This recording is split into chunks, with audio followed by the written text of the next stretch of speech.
Hello Internet, and welcome to my live reaction for the Cuckoo's Fiancee, or A Couple of Cuckoos, chapter 133. When we last left our heroes, a sudden storm had broken out on Okinawa, leaving Erika, who had run away from the hotel, stranded, leaving Nagi and Rihito to lead a desperate search for her, which ended up including Hiro, who had made it to Okinawa because she got nervous about Nagi not answering, and so sort of pestered Sachi till she found out where they were.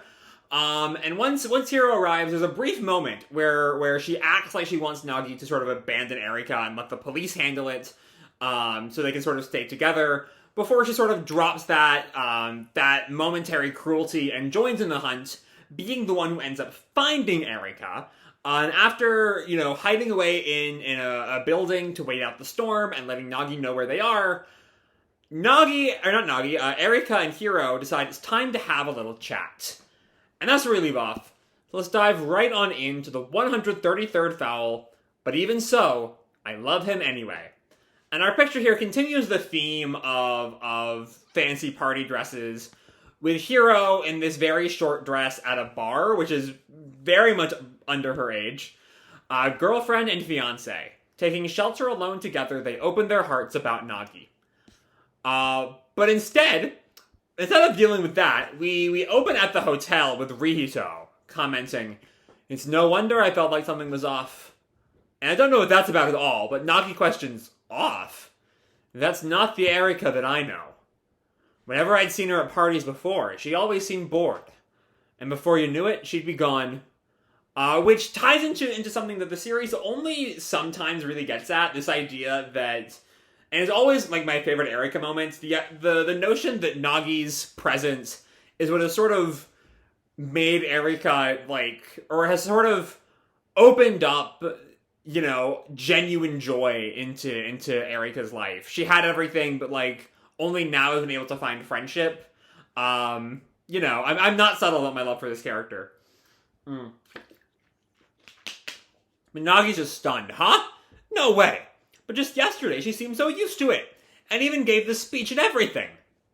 And Rihito tells him exactly. "It's your fault, Nagi-kun." And then we leave that there, not having Nagi realize just the impact he's had on Erika quite yet. And it turns out, we cut back to Hiro and Erika, and find out they're at someone's house, the building they're at. Someone who's given them shelter from the storm, I suppose, and has also made, food and tea for them. "Please take your time." And Hiro tells the man, "Sorry to bother you." "Not at all. I can't just leave two pretty ladies soaking in the rain. Thank goodness I still have my daughter's old clothes." And we see they have changed. I'm not quite sure, or at least Erika has. That's still Hiro's same outfit from last chapter. I'm curious if that was before or after the last moment in the previous chapter. We don't really get a clear shot at Erika's outfit there, so we can't quite tell if she's already changed by last chapter. It's not an important thing. Anyway, thank you for lending them to us. And then after he leaves, Hiro turns to Erika. "You're a real handful, running out here in a storm like this. How did it all come to this?" And then we see the exact same shot that ended last chapter. They're still in the entryway of that building. And Erika pouts, "Well, it was all your fault." And Hiro gives that, classic Cuckoo, trying to avoid responsibility, look off to the side. My fault?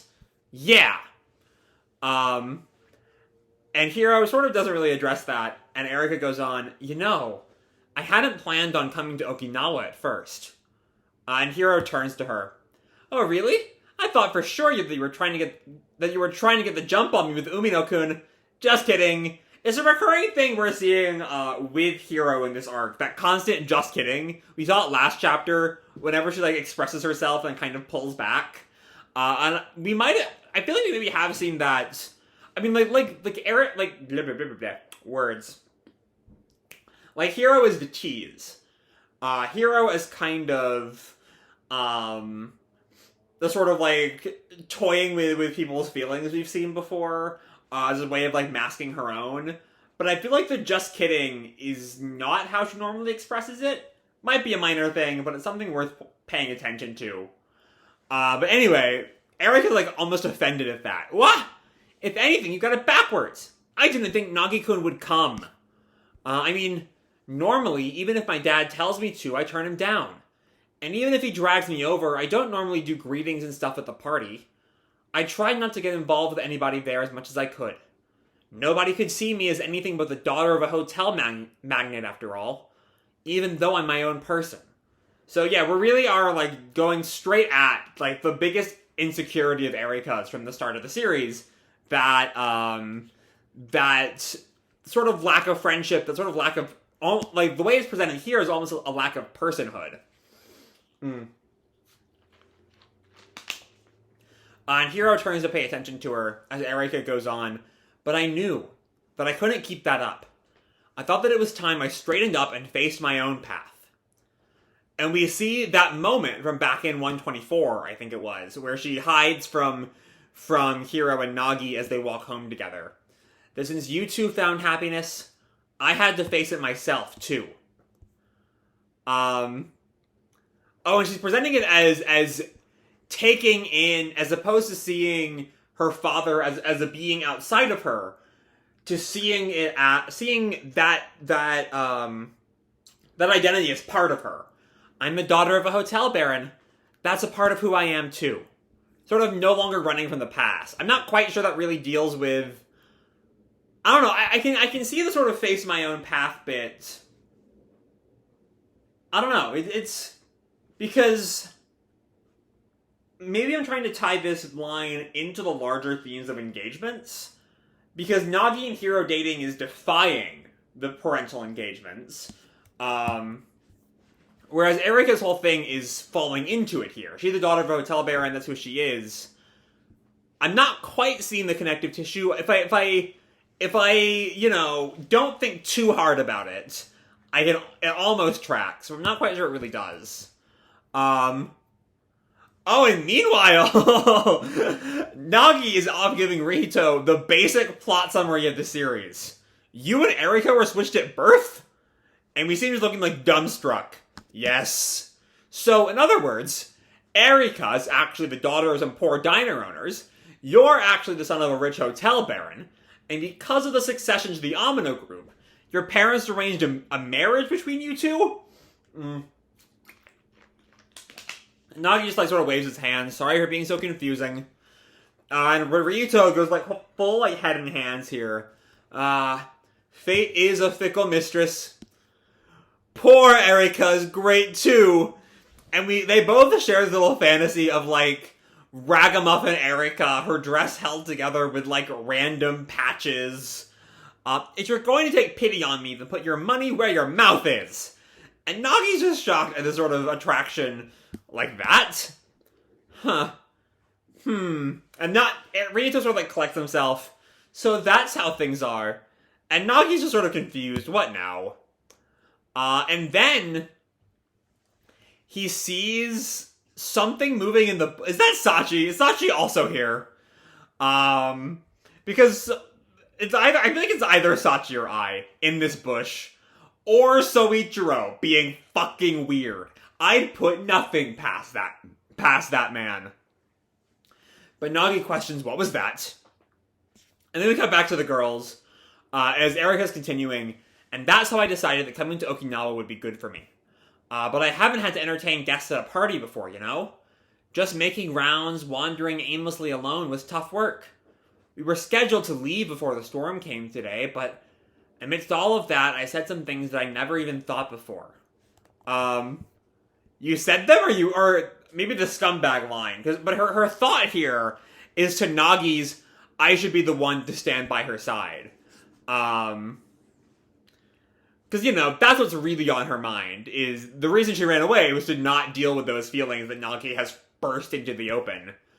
And hearing that, which, okay, that's a weird thing, is the said there, because if, I don't know, I feel like maybe there's a mistranslation. It should be I heard some things that I never even thought before, which ties much more with everything else going on in this scene.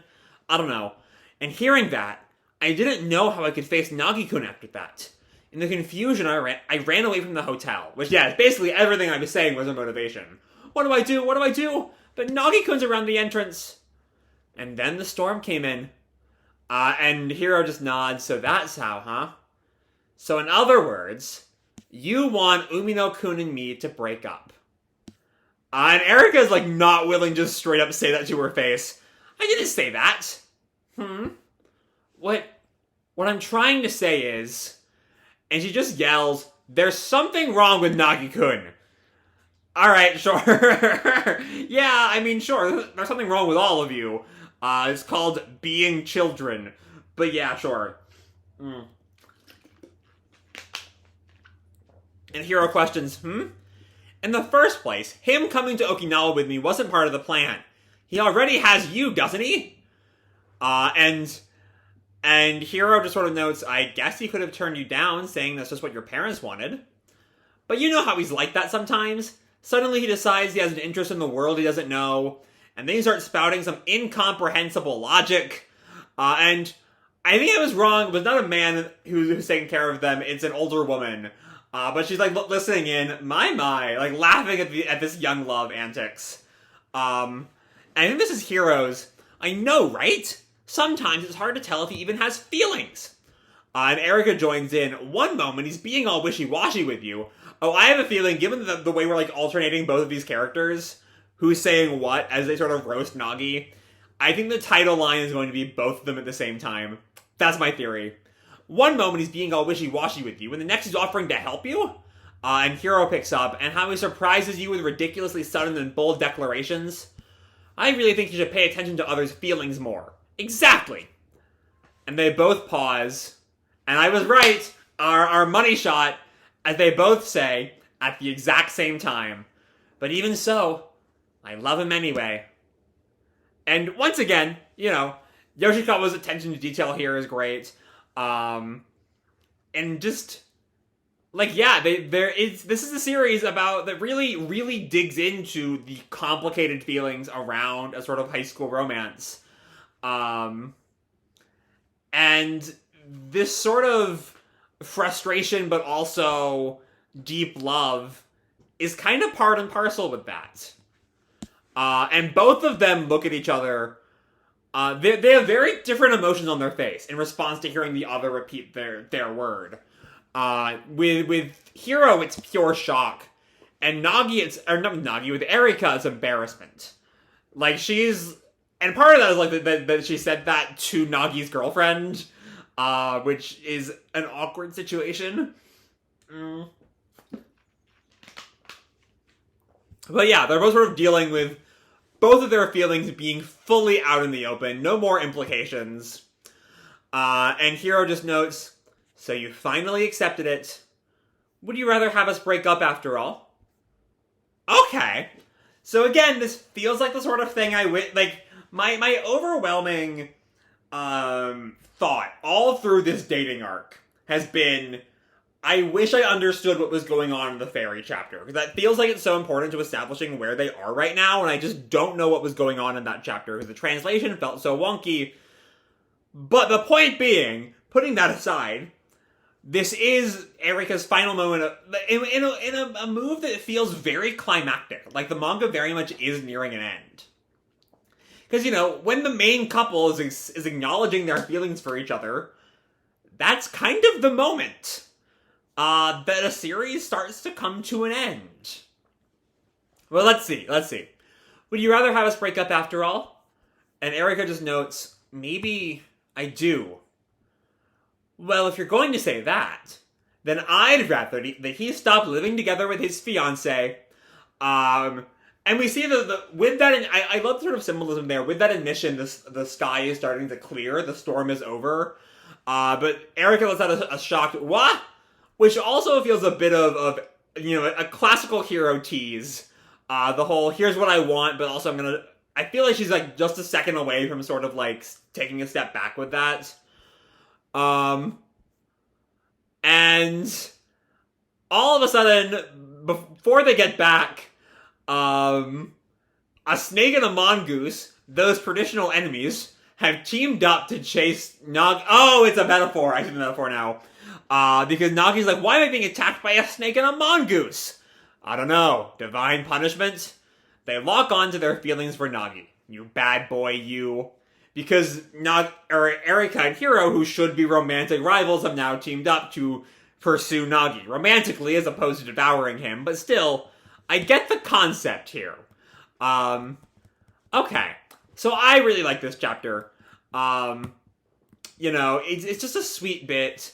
There's a couple of translation notes that didn't quite feel right. The said versus heard on 12 and 13.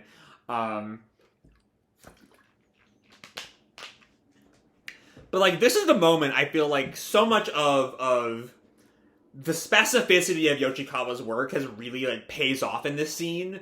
And that, like, I think it's pretty easy to get the very specific confusion and simultaneous frustration with Nagi that all gives way to that love in that final scene. In that double page spread. That Even So I Love Him Anyway, which is absolutely our thumbnail here. 100% the thumbnail. That's just such a great shot. The symmetry there, the way it places both of them in like the same position. Like, I think I don't agree with like the harsh criticism a lot of especially Western fans throw at this series. I say as a Western fan for clarity's sake. But I think there are things wrong with the series, things I don't like. Sachi, I'm not subtle about my hatred for Sachi. But good lord, Yoshikawa knows how to draw a manga. As a comics writer, as a comics panelist, she's top tier. And this is just, on top of the gorgeous art all around it, there's just something about, their symmetry, the way that one speech bubble sort of bursts through the clutter. Like all of this stuff is sort of reminiscent of, or symbolic of all of their, like, sort of complaints about Nagi on the previous couple pages, all cutting through. That is bigger than all of it. It clears all of it. It's some damn good panel construction. It's a great panel. And what I really love, one of the things I love about reviewing Cuckoos is that I really get to dig into this sort of specificity of panel construction in a way I rarely get to in other series, because Yoshikawa is so good at it. But yeah, with that, it really, and like I've been saying, it really does feel like the series is starting to come to an end. Maybe, the romance aspect is sort of very close to its climax. It still has things like Sosuke to deal with, and maybe just Sosuke to deal with. Some sort of resolution for I guess needs to happen. I guess. Like, not even a romantic arc, but like just something that ends her story. But it's the moment that, like, all of these years of them dealing with these very complex, often contradictory emotions, all of that finally clears away in that single moment of clarity. But even so, I love him anyway. And it's an absolutely great chapter. It's a phenomenal chapter this week. And I can't wait to see what Yoshikawa does next. It's such good stuff here. I just can't wait to see how it all plays out. So with that said, I'm going to leave this video off here. Hope you'll enjoy the chapter and the video itself. If you did, feel free to drop me a like or subscribe, or, do whatever makes you happy, And as always, your life is your own, okay? Bye!